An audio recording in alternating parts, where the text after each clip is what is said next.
Episode of Sports and Songs podcast. We're your hosts, Dan and Andy. Today is September 1st. Andy, happy September 1st. Happy September 1st. Boy, we're getting into the fall first season. First meteorological fall, I believe. It's we're in season 3, episode number 41.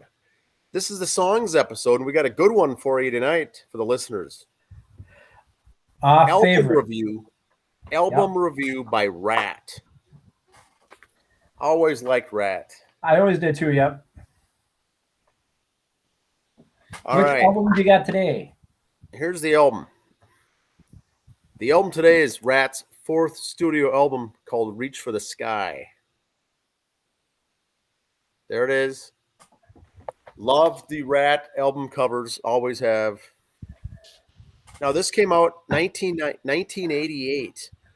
Although it sold well enough to achieve platinum status and spawn the popular songs Way Cool Jr. and I Want a Woman, the record's performance was not enough to keep the group on the road longer than 7 months. Sad to say, they had to cut the tour short. They weren't making that much money, Andy. Which is weird, yeah. So this is considered heavy metal, also glam metal. The length is 39 minutes, 25 seconds. Went out on Atlantic Records. And, we were just, I was out of high school into college listening to some of this. And this album, I like all the songs. All the songs in this album. Let's go through the song track listing. Song 1, City to City. Now, City to City, you'll know Larry Zbyszko used City to City as his theme music in New Japan. Yes. And so some pro wrestlers used the material here in this album. That's a pretty good song. Song 2 is I Want a Woman. Song 3 is Way Cool Jr.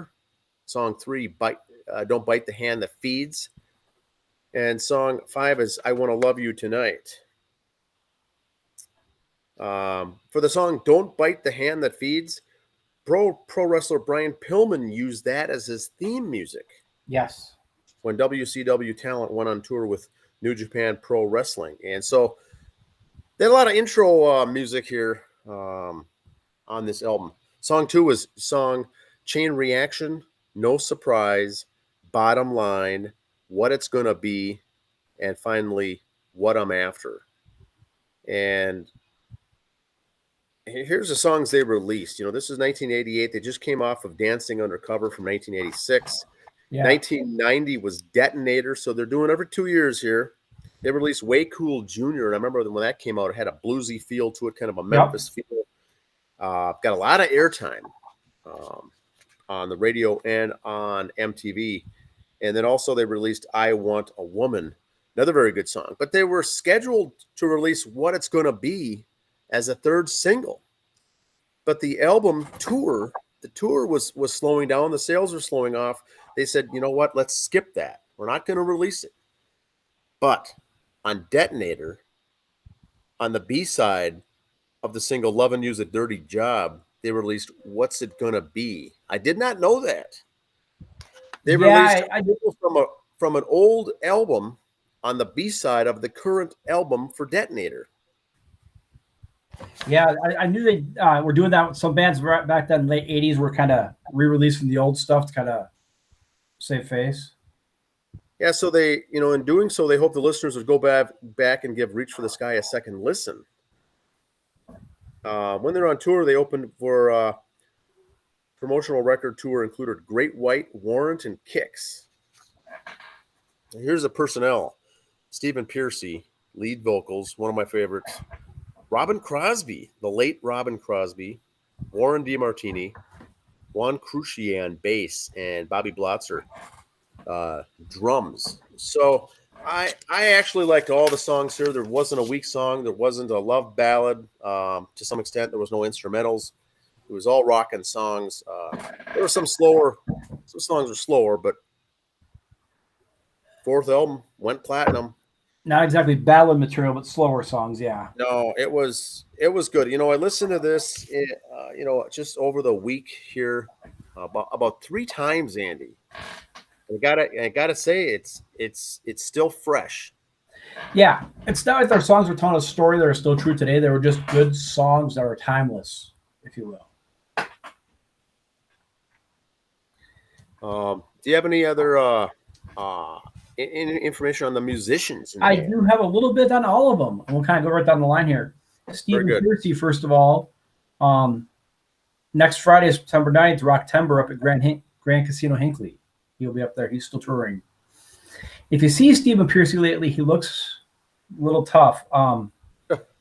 He's beat liver cancer and hepatitis, and as of last report, he is 100% cancer free. So he's had a tough life. All these guys have. In '92, he was in a band called Arcade, not to be confused with Arcadia, which was some guys from Duran Duran. So be careful when you spell that and look it up. Arcade, 1992. Another member in that band was Cinderella drummer Fred Curry was in that drummer too. It was in that band also. Like I said, he beat liver cancer and hepatitis. He's now 100% cancer free and still on tour. If you see some of his old interviews he does, it says he still holds a grudge because he's been in and out of the band a few times. They did that Geico commercial a couple years ago where they were all there. Business-wise, I think things got tough, but when you're in a band that long, that tight, you can't help but be brothers too, but business got in the way.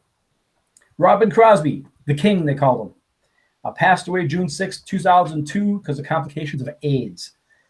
He also had a prostate condition that altered his metabolism. Now, if you remember the two guitarists from Ratt, Robin Crosby and Warren DeMartini, both very tall, lanky fellows. Okay. Robin Crosby at the time of his death was 6'5", 400 pounds. Oh, yes, that's right. He ballooned up bad. You'd think because of drugs and AIDS, you'd picture someone even skinnier than he was, but he had a prostate issue that altered his metabolism, so he just ballooned up. He was the one who was dating the gal from the Whitesnake videos. Tawny Katane. He dated her, and she was in the first Ratt video, Round and Round, and on their albums. The first two album covers was Tawny. Okay. Warren DeMartini, for a while after one of his breaks from Ratt, actually played in Dokken for a little while and Whitesnake. Okay. He also played with Dio. Now, here's the part that's hard to believe, because I like Warren DeMartini. He played with Dio and left after a short time there because of a difference with Ronnie James Dio. Ouch. How could you bump heads with Ronnie James Dio? No, you don't do that. Yeah, so I don't know. I didn't want to look more into that because I like them both, and I don't want a tainted memory of those guys. He did do a couple solo albums. VH1 labeled him one of the 10 most underrated hair metal guitarists of the 80s. I would say he's one of the 10. I would say he is the most underrated guitarist of the 80s. Okay. And fair enough. This reporter's opinion. Juan Cormier, the bass player, he also played with Dokken to start with. He was originally, I think, recorded on the Breaking the Chains album, but when the videos and that came out, he was gone by then. And then, of course, he's given credit on Dokken's 2020 Greatest Hits album. And he also did some solo stuff called Liquid Sunday. Bobby Blatzer, the drummer, also former member of Dokken in '78 there, early times. He also did a side project with Janie Lane from Warrant, Saints of the Underground. Okay. All right album. Had some other guys in there. Wasn't really a super group. I think it was just 5 hair metal guys that said, hey, let's do an album, And then he, again, and this is a whole nother show if we wanted to, he got into legal issues with the band, suing for the name of the band. People accused his band of being a Ratt tribute band and all this other stuff for naming rights and song rights and everything else. Good drummer, but he went after the dollars, wanted to ride the Ratt name. We all know it was Robin Crosby and Stephen Pearcy, and them did a lot of the writing.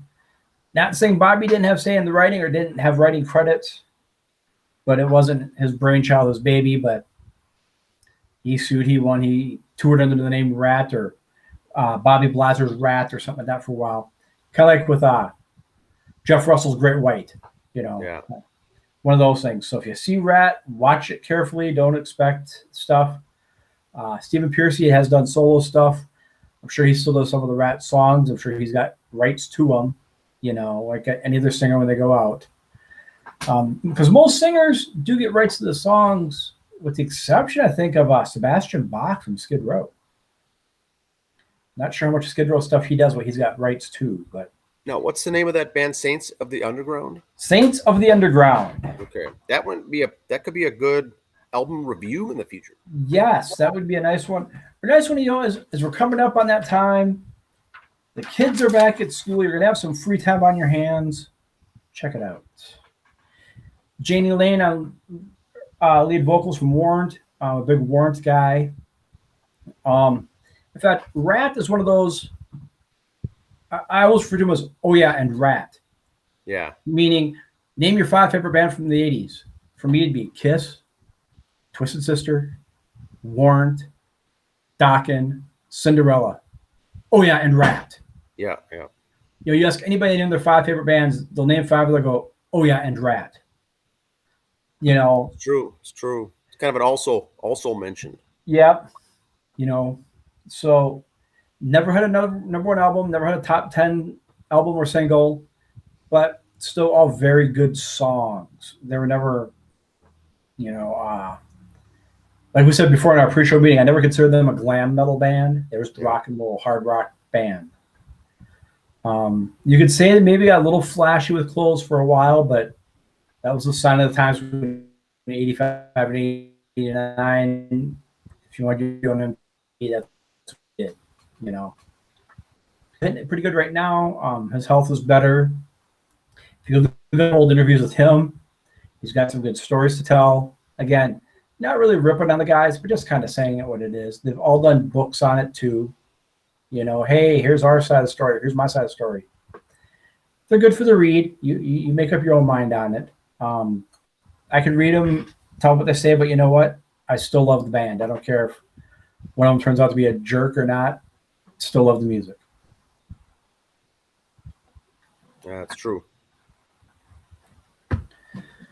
That's like I said, Ratt. I don't even think they probably headlined a few tours, but they're always the opening act. Like I said, they tried the headline at the end there, but they weren't that next level to draw in the box. So good stuff. Anything else for upcoming concerts, bands, album releases? I noticed that Rocktember coming up at Grand Casino Hinckley. Check that out. Tom Kiefer from Cinderella is going to be there. So Stephen Pearcy is going to be there. Jackal was going to be there. The Ron Keel Band will be there. Ron Keel. Okay. September 9th and 10th. Check that one out. Be a good time up there. Stay. I don't know if they got camping at that one or not, but you can stay casino. Stay pretty good there. Again, and coming up here in September, also look for Medina to be open up again. State Fair as well. State Fair still got some good concerts going. One more last week there. Free concerts. They had a whole bunch of different concerts going at the fair, not just the grandstand. They got some radio stations have their old side shows and everything else. So you check some of the local talent around at those also. Awesome. All right. That's all I got for this week's show for the Songs edition. Little Ratt, Reach for the Sky, 1988. Yes. Good stuff. And kind of tickles your sports wrestling entry music. Kind of think back to those guys, Zabisco and Pillman, when you hear those songs. Yeah, it was good stuff. All right, that's all I got for this week. See you next time. Have a good week, everyone. See ya. All right, see ya.